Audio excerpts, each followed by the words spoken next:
What is going on, everybody? My name is Ciara Lawler. Welcome back to another week of Hero or Zero. This is the Heroes for Hire podcast. We are back again talking one comic book character, as we do every single week. We talk their good points and their bad points, and we just generally give you a bit of a rundown of everything to do with that character. As always, I am joined by my partner in crime, Mr. Shaun Mean. Oh, very good, How are Connor. you?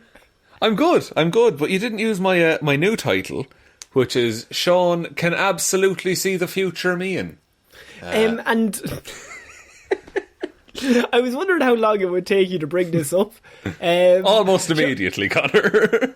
Although you can't bring it up because it's a spoiler for a certain movie that is That is currently true. out. Shit. Okay. So- well, just know that I feel great about myself, everyone. We can do a spoiler alert for Yes. the Eternals Yes, spoiler alert for the Eternals. for the next 30 starting seconds. Go For on. the next 30 seconds. I did a report last week on Star Fox, also known as Eros, and I just did it because it was an Eternals character and it was kind of themed around the movie. I had no idea that he would actually be in the goddamn movie. Yeah. And once I God. seen him, I thought, Sean's a genius. But it turns out you just fucking guessed. I just didn't know. I had no clue he was going to be in it. It's class. Because we released that episode and it got loads of downloads. I was like, man, what's... It's Why is really everyone quick so this week. obsessed with it? Yeah. This character nobody knows. It's a very strange... It's not like a big name. Then I went, oh yeah. People finish the movie and they're like, who the fuck's that guy? And then here we are to tell you. So moving on past the spoiler alert, Yes. and we are maybe take note of that, put it in the description, Sean. But this is We'll see if I remember. you won't remember. This is Hero Zero, and I normally choose DC characters. Sean normally chooses Marvel characters, and as you mentioned, he did Thanos' brother last week, Eros or Yes. Star Fox. And so that meant I was back up again this week, Sean, and what I decided to do, I went a bit out there, because first of all, I did this character, I did a whole report, and then I thought, fuck, have we already done this character? And this might surprise people, right? But Always a good start. it's gotten to the point where we've done so many Hero Zeros that every week I think in my head, oh, I'd like to do that. And then I remember 7 months ago or 2 years ago, I did a report on that character, and I'm like, can't do the same report again. But I forget. Yeah. But it turns out I didn't do this character, and the character I'm talking about is Arthur Light, Sean. Right. Okay. The name is familiar to me, which doesn't bode well for your whole having done this before. I think he's popped up in a couple of other Hero Zeros, maybe? Well, he has a PhD because he's actually Dr. Light in general. But the man's name is Arthur Light, and his first appearance is 1962. Now, what I will say is this was an interesting one because there's now a new Dr. Light, and he's a hero, and there's also a female Dr. Light who is also a hero. And then you have this character who's the original Dr. Light, who was a villain, and started off kind of, I would say, one of the most powerful villains they've probably ever created. Then they realised, oh shit, we've created this fucking amazing character. He's probably too strong. And then one of the best storylines, I think, one of the best, but also one of the darkest storylines in comic books, kind of wiped him out in terms of power set. Interesting. And now he's rebooted as a hero, kind of. He's been rebooted a few times. Now, you might have seen Dr. Light in the Teen Titans show from like 2003. Yeah. He was a villain that they faced, and he was a joke villain that like they just kicked the shit out of all the time. Right, okay. And he was just seen as nothing. And so it's fun to see where he came from at the start, and the fact that at the start he was a serious villain with a serious power set.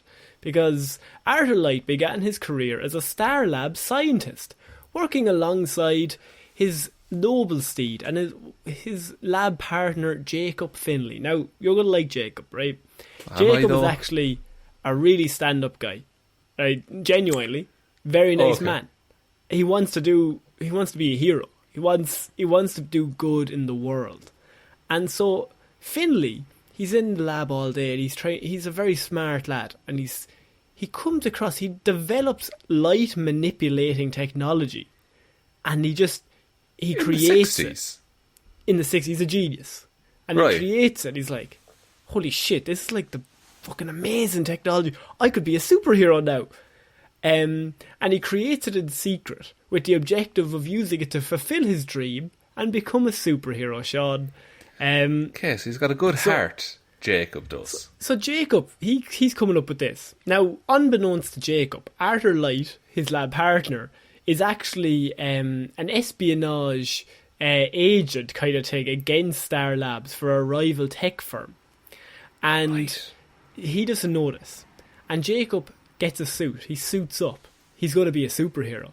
He does the suit. He has all the technology. He decks himself out. First night out, he finds out and discovers, holy shit, my lab partner Arthur Light, he's involved in some criminal activities. I didn't realise. Some corporate espionage. Yeah. And he's like, holy shit, because I'm a superhero now, so I gotta solve this. And so the following day, Jacob turns up to the lab, and he's about to come up to Arthur, and he's like, I know exactly what you're doing, and now I'm a superhero. Whoa, boys, you got me to deal with. That ain't gonna fly, he said. That ain't gonna fly around here in Jacob's lab. Jacob's gonna live forever. That's what they call me. As a result of storing his equipment in the terminal for the computer console in his lab, Finlay basically was accidentally killed by Arthur Light as the console was short-circuited and projected a beam of laser light that disintegrated Jacob on the spot. Oh, poor Jacob. And all he wanted to do was be nice to people. And he just wanted to be a hero. Arthur accidentally killed him. You know how it is. Accidentally pointed a laser directly at him. Yeah, it was an accident. He fell over onto the button because the guy had discovered all of his criminal activities. Just slamming the power up button. Just non-stop kicking it and everything. And then he grabbed Jacob's face. He was hitting his face off, and he threw him back in front of the laser. It was a whole thing. Then he spat on him. So Arthur, now all of his problems are solved. Jacob's gone. And he's got all this light manipulating technology just sitting around. Sure, I might as well use it. So Arthur decides, I'm gonna dress up. I'm gonna be he doesn't know if he's gonna be a superhero or a super villain, but definitely a super villain. And what's interesting, a super Arthur, not alright dude is what I would call him so far. Not alright.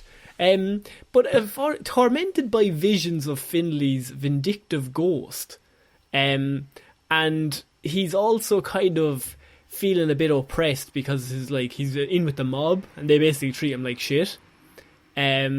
Light is driven to scour the lab for Finlay's costume, and he uses it basically to power himself up. So the mob are like, you're a little shitty lab merchant. He's like, I got rid of this guy who was chasing us down, and they're like, who the fuck are you? Like, go back to the lab and get us more information. He's not happy with this. So he finds Finlay's outfit, dons himself in the outfit, and then begins to drench himself in everlasting light. And basically he can create and manipulate light. Explain that sentence. He can create light, basically. But light is a fundamental form of energy, and energy cannot be created or destroyed. He can control and manipulate light. Okay. Sorry, so he can't just put out light from nothing, because that would be busted. He can illusion cast as well. He can create solid images of himself and others. Jesus Christ. All from this one suit that Finlay made. He has invisibility. He can bend the light around him to become invisible, of course. He's got energy projection. He can produce lasers from his arms. And loves a laser. Kill Jacob with one. Laser guns. He can create force fields. He's got flight, energy absorption. How did he give him flight? But, so he's also able to wrest control and manipulate anything that emits light. So even like Superboy's heat energy. Fuck off. Or the magic lightning from Wonder Girl's lasso. He can take all that light away because he controls the light. That's insane. That's ridiculous. You can't comprehend how much of a godlike character he is. anything that emits light he can control. I love the idea that Finley creates. He's like, yes, I'm going to be a hero, and he dies immediately. And this dude is just like, and now I'm the devil. And now I'm going to just fucking be cool. So he goes around and he just starts killing all of the criminals first of all, but then he just decides he's going to use this new thing to go on his own criminal career, because nobody's going to be able to stop him. And so he picks a fight with the Justice League of America, which you would. Yeah. Using... I was going to say, your first outing going after the Justice League, that's a bold move. I mean, he gets given godlike powers. I think at that point he's like, yeah, I can do fucking anything. Yeah. He uses a device to paralyse their various members, and he teleports them away to other dimensional planes where their powers would basically be useless. And so what happens is he basically sends these people, each individual hero, to a different area that they are basically useless in, that they just can't get out of. Right. So Superman goes to a place filled with kryptonite.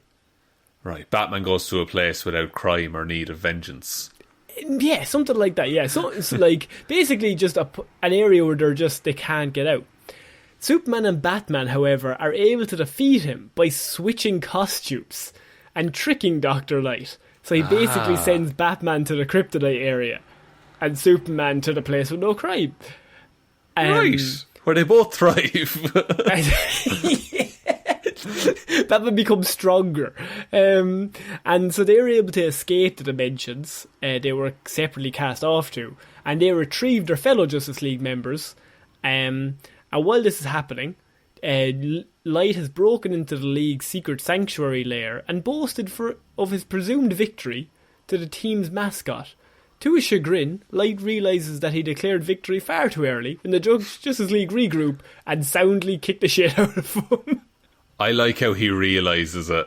Like, it's not like they get the jump on him, but he's like, oh no, something bad is about to happen, I feel. There was also a time where he holographically disguised him as an ice monster and drew the Justice League to a fight in the North Pole, but basically he just designed a fucking ice monster, like a hologram, and they were all fighting the big hologram, and he like snuck in behind. Like Mysterio. Very similar, where he could just control light. So he controls anything anyone ever sees, because our eyes just work with light. And so they reflect light. So he could stop all light from hitting your retinas and just blind you? Yes. Holy shit, man. I mean, it's a thing of, like, if you actually delve into the power, he's unstoppable. Because nobody can do anything. Like, he could just take all the light from everything. And it's not just electricity, it's light from everything. Anything that emits, anything that puts out light. Yeah, and so he can. That's why he can turn himself invisible. Because he just bends the light around him. So you can't see, you literally cannot see him. That's amazing. Just blocks out the sun, like Mr. Burns. Yeah. And now here's the thing. So he's an absolute, like, at this point, he's a killer machine. And he's unstoppable, really. And the main story that he's very well known for, and I don't know if you're going to like, because he's a very, very bad man, is a story called Identity Crisis. And I want to go through this story because it's a really interesting series of comics. And he's basically the main protagonist, but in the end he's not. He kind of comes... There's a bit in this where everyone's going to have to be on board. I'm going to pre-warn you. He does one of the worst things a human can possibly do to another human. But we're all just going to be like, he's an absolute dickhead, and we're going to get through it, because at the end of it, it actually gets a bit more fucked up. So, Identity Crisis.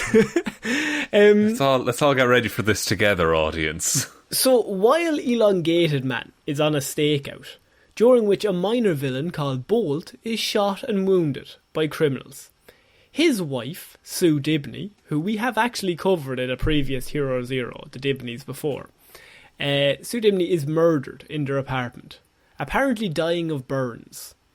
The DC superhero community rallies to find the murderer, because, I mean, Elongated Man's wife has died. Yeah. And the main prime suspect is Dr. Light. And everyone's kind of like, why do you suspect Dr. Light? And it's within this story that it's actually revealed Green Arrow reveals to the Flash and Green Lantern that Light actually wants, and you're not going to like this, Shaun, he wants sexually Sue Dibney. Right. But she was not into it. Of course. Okay. He's an absolute bad He's an absolute bastard. Yeah. Okay. And so Green Arrow reveals this. And he did it in the GLA satellite headquarters. So he distracted them all and brought them to somewhere else. And then he snuck into the headquarters while Sue Dibney was there. And he attacked her. And they all come back to this scene. And this is before the murder. And they're just like, this is fucked. And so Green Arrow actually reveals, after the fact, that to ensure this could never happen again, to Sue, or any other member of the Justice League, or their loved ones, or any of their members at that time, which was Atom, Black Canary, Green Lantern, and a very reluctant Flash, they all voted to allow, this is the Flash, Barry Allen Flash. So the Flash that Green Arrow is talking to now is Wally West, and the Green Lantern is Kyle Rayner. But in this flashback that he's kind of talking them through, the Green Lantern is Hal Jordan and Barry Allen. And at the time, he basically reveals that Hal Jordan and Barry Allen, along with Black Canary, Hawkman, and Atom, Rape Harbor, basically voted to allow Zatanna, who's the sorceress, she's magical, to mind wipe Dr. Light and alter his personality to basically a buffoon before again sending him to prison, because they were like, he's done one of the worst things possible and he knows all of our secret identities, and so we're just going to just ruin his mind. Basically, they just take it upon themselves. They just do like a magical lobotomy on this dude. That's exactly it. They lobotomize him and they just take away who he is. And so that brings up a whole host of other situation of, do they have the right to do that to this man? Is that fair? Is that fair and legal? Is that the right criminal system? Is that due process being worked out, that they take it upon themselves to get a sorceress to basically lobotomize this absolutely awful human being? Oh man, that's a very heavy, moral quandary for a comic. And so Green Arrow basically reveals this to Wally West and Kyle Rayner's like, a few years ago, this is what we had to do before you guys turned up. And we did this to him. And we think that he's after killing Sue Dibney as, revenge for what we did to him. And further discussion reveals that a mind wipe, and this is really fucked, further discussion as they start talking about it, it's actually kind of, within Green Lantern's words, you get the fact that they haven't just done this one mind wipe. That they've done it several times. To the Secret Society of Supervillains, which was the Wizard, Electronic Man, Star Sapphire, Reverse Flash, and that was what happened when the Secret Society captured several Justice League members, which was Superman, Batman, Flash, Green Lantern. They basically learned all of their secret identities, and they one by one learned all their secret. So that couldn't fly either, and so they took it upon themselves to have Zatanna erase all of the villains' memories of the incident and their knowledge of the secret identities. So she's done this before. And that's ridiculous. Yeah. Green Arrow's words also imply that they have done this on other occasions when their secret identities were threatened by magic or by other means. So it's used as a fail-safe plan. It's kind of like, it's one of those really cool storylines because you're like, these guys are the heroes. But that's a really underhanded thing to do. But it's the question of it's the thing of who watches the Watchmen. It's who's going to call Zatanna up on that? Yeah, but she's also not doing it off her own back. So they're voting on it. It's a group decision. It's a group decision of the 7 of them, or the 8 of them, or whoever is there. And it's even said in the story, Barry Allen is the Flash at the time, and he's not into it at all. And interestingly, Batman is not involved in those discussions either, or Superman. It's Green Arrow, it's Black Canary, because they're the main, and Wonder Woman isn't there. So I'm pretty sure Wonder Woman, was she there or was she not there? No, she's not there. So the basically the Holy Trinity, the Trinity aren't there. So they've got like everybody else, and they're like, we're the team now. We're not going to tell them. Just let's talk amongst ourselves. Right? Wow. We can mind wipe this guy. That's really shitty. He's also a shitty human, but yeah, like he's the worst. Yeah. I don't want sympathy for this dude, but I just think that like that is not the actions of superheroes. Because he's done something awful, but is that the right way to go about it? And this is why this comic book is like so... People know of it, but mostly because of the sexual assault angle, but like also of just the moral dilemmas it raises in terms of the heroes themselves. And so eventually the heroes locate Light, and who has hired the mercenary Deathstroke to protect him. Because he's like, they're coming for me. So I'm bringing Deathstroke in to protect me. During the ensuing battle, Light actually regains his memories. And he's enraged, I would say, by the violation. He's like, what the fuck did you do to me? You lobotomized my brain.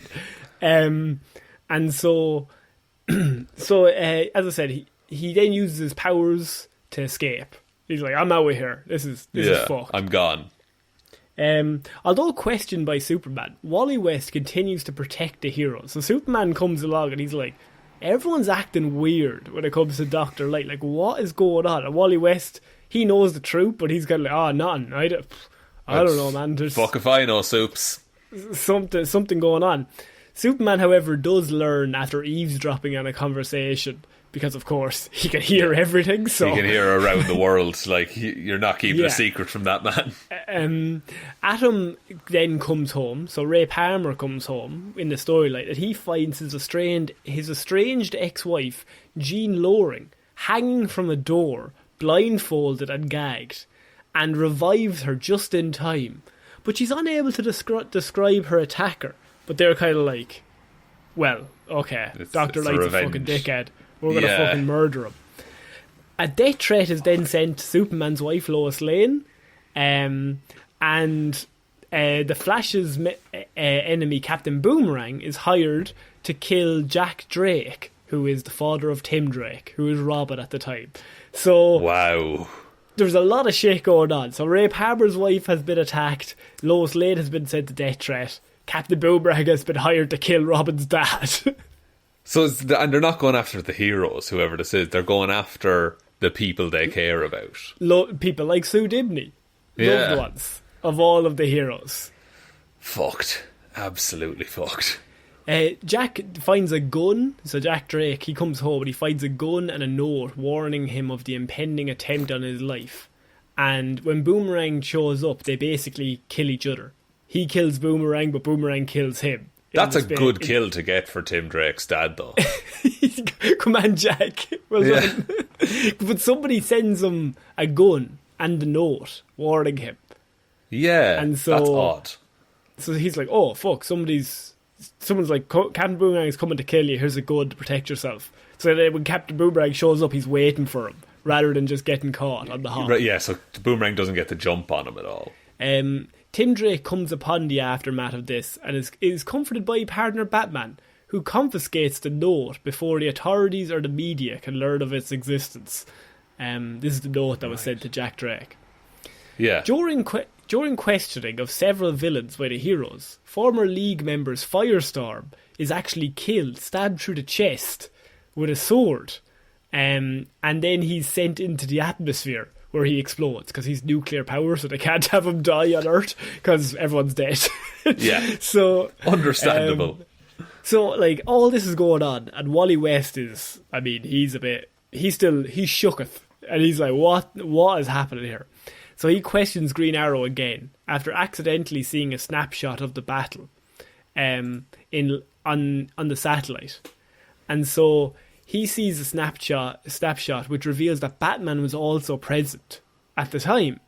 And he's like, right, you told me Batman wasn't here. Like, what's the story? Like, when you wiped his mind, is this the reason why all this is happening? Like, because they were kind of wondering, why is he coming after Jack Drake? Like, Batman wasn't even in the room when any of that happened. Like, he's not even involved. You would think he'd come after each one of them.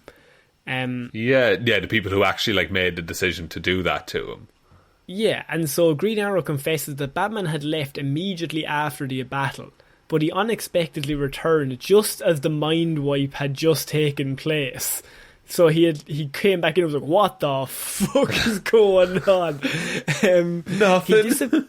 He disapproved and nearly attacked every single other hero in the room until they all left. Wow. He was magically restrained and his memory of the incident was removed. So they took Batman's memory. Batman's memory of it. Yes. Oh, he's not going to be happy with that. Oh, he's not happy. Batman locates the Calculator's hideout, but discovers the villain anticipated this and abandoned it. The autopsy of Sue Dibney's body by Dr. Midnight and Mr. Terrific, who are members of the Justice Society, reveals that Dibney was killed by an infraction in her brain, which is a microscopic scan of Dibney's brain reveals tiny footprints as a clue to the infraction's cause. No. Tiny footprints, Shaun. Tiny footprints. Atom-sized, you might say. Dr. Midnight and Mr. Terrific realise, as does Batman, of course, that Dibney was murdered by someone who had access to Ray Palmer's technology, which, as the Atom, he used to shrink himself to subatomic size. And is he a suspect at all? Almost simultaneously, Palmer learns that Jean is aware of the note sent to Jack Drake, which had been kept secret, and realises she is the killer, and had framed Dr. Light and the whole time to get them to fuck up Dr. Light again. Gee, but for why, though? Like... Because it was all sorted. Lauren claims she did not mean to kill Sue, and it was not her intention for Jack Drake to be killed, arguing that she sent the note and the gun so that he could protect himself. I mean, but she also hired Captain Boomerang, right? I think somebody else hired Captain Boomerang. Maybe it was her or Calculator, who's another villain. Right. Lauren states that she undertook the plan, including the faking the attempt at her own life, in order to bring Ray back into her life. Realising that Lauren is insane, he has her committed to Arkham Asylum before being racked by guilt over his former wife's actions. In the final scene with the Justice League, Wally West is awkward in the presence of Batman, who is suspicious of his behaviour. So Batman doesn't know his mind has been wiped, but Wally West does now know that Batman knew they did that. Oh, wow. That's... So that's a story that involves Dr. Light, but as I said, he's not the ultimate victim, or he's like the victim of like frame job, because he's the worst person that Jean Lauren could think of. Yeah, that there be no... She doesn't feel bad at all about... And there's a history between him and Sue Dibney, of course, so she's like... Yeah, and so... Two birds, one stone. There's the connection, but she took it too far. That's like... That it's such a meaty like thought experiment of a comic. I just been like, are these like, here's a really, really villainous action, but like, do the heroes respond heroically in that situation? If they lobotomize him, and then the rest of the comic is them chasing him and him going, I haven't done anything today. Why are they chasing me? I'm an absolutely horrible person. Also, he's lobotomized for the first half of the comic. Like, he can't remember anything until his memories kick back within the fight when they come to get him. And he's just like... Because I think at that before, he's like, why are they chasing me? So that's why he hires Deathstroke. Because he can't understand. And he's just like... I think he's a small-time villain at that point. Like, yeah, he's just like a petty criminal at that point. He's like, why did the Justice League want to kill me? I haven't done anything. And then he remembers everything. He's like, oh, shit. Oh, fuck. You bastards did this to me. Fuck. And so, like, leading on from that then, is it then, like, New 52 that he becomes that Dr. Light becomes a hero? He does join the Suicide Squad because he's driven by self-doubt and guilt. And also Jacob Finley's ghostly presence is still around him. And basically Jacob convinces him to join the Suicide Squad so he can do some good. the ghost of Jacob, like, is haunting him constantly. Which is ironic because, like, I think the idea is, like, he can get rid of all light, but he can't. I mean, he can't get rid of the one thing that's just hanging around. Like, his greatest fears are in the shadows, and he can't chase away them because, like, Jacob is following around constantly. That's wild. It's like his conscience nearly. Yeah, and he's just like, you need to start doing some good. So that's why he joins the Suicide Squad. I think in the Suicide Squad he also kills one of their young members on a mission.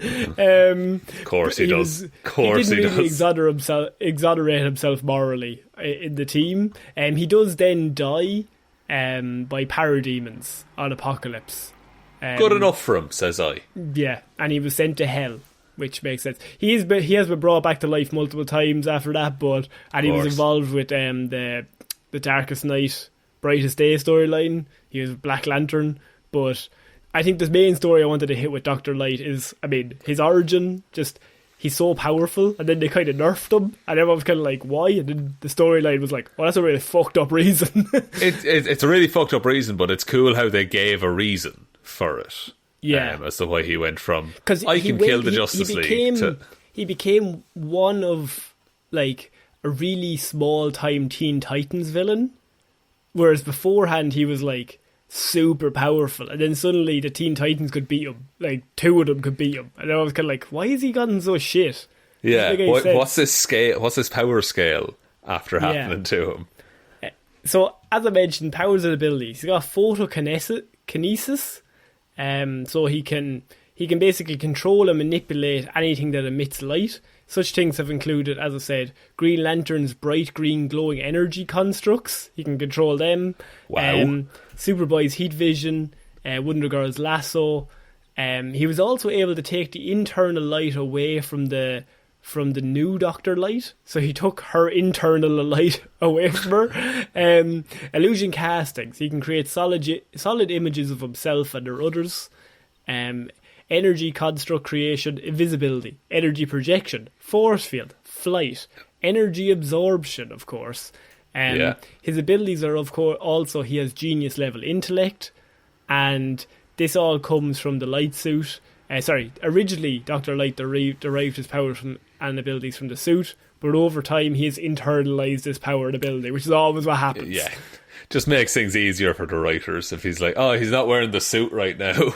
Yeah, but he used it long enough that he just kind of remembers. His body starts making it. Happens with Ant-Man a lot. It's like, oh, your body just generates Pym particles now, it's fine. Yeah, just don't ask any more questions. That's just... It's a good thing. The way it is. And so in terms like, does he have major weaknesses at all? Not really, no, because you can't really he just has no weaknesses listed here anyway. Right, interesting. I mean, it's just a case of you just gotta kind of, you can't even attack him with darkness because that doesn't bother him either. So no, and like the second, like, even if they fought him in a pitch black room, like the second, like, Batman turns on a display, or Superman uses heat vision, or the lasso of truth lights up, now there's light for him to use. But he can also take the light from, like, inside you if it needs to be. Jesus. So he can just do whatever, basically. Basically, he can do whatever. He's basically a god. Yeah. Right. Okay. Well, I'm glad they lobotomized him in that case, because that seems too powerful. He also did sexually assault someone, which is quite bad. But how the story is written is really good, because you're finding out through Wally West, and, like, he doesn't realise, and he's like, that's fucked. And yeah, he's the audience in that book. We had to do it. Like, we had to do it. We took a vote. Like, we didn't just do it. It's the only way. And then realised, like, we do that all the time. And Wally West is like, that's not good. We shouldn't be doing that. Do you have to do it all the time? Is it done? Do you have to lobotomise people? Can we do that? I'll just take it easy and just hang out as friends. But yeah, that's my Dr. Light report, Shaun. I thought it was Dr. Right Good, Connor. No, that's a fucked up character with some fucked up stories, but I had not heard about it. I can now say for certain, Connor, you've never done that character before, because I will remember this, okay? Good. Also, there's not a lot of information about Dr. Light. I was trying to, like, on YouTube, there's absolutely nothing really about him. Like, there's like 2 or 3 videos. That's it. Yeah. But he was around for a lot of years, but he just probably didn't have that many appearances. Yeah, and then he had a big story, and then he just kind of popped up since. He's cool character, cool stories. I will, Connor. Thank you everyone for listening to this episode of Hero Zero. We'll be back Monday with Movie Mondays, Wednesday with Weird News, and next Friday with another Hero or Zero. Big thanks to everyone who supports us over on Patreon. Link to that below if you want to help out support the show. $5 or more a month, you get access to bonus shows, bonus content. All of it is up over there. There's also a merch store link below. Twitter is @HeroesForHirePod, the 4 is the number 4. Facebook is Detective Diddleman's discussion group. Instagram is Heroes for Hire Podcast. But the best way you can ever help out the show is to tell one human being that we exist. Just the one, please. I think that's about it, Connor. I think so. So I've been Ciara Lawler. I have been Shaun. And we shall see you all next week. Bye. Bye.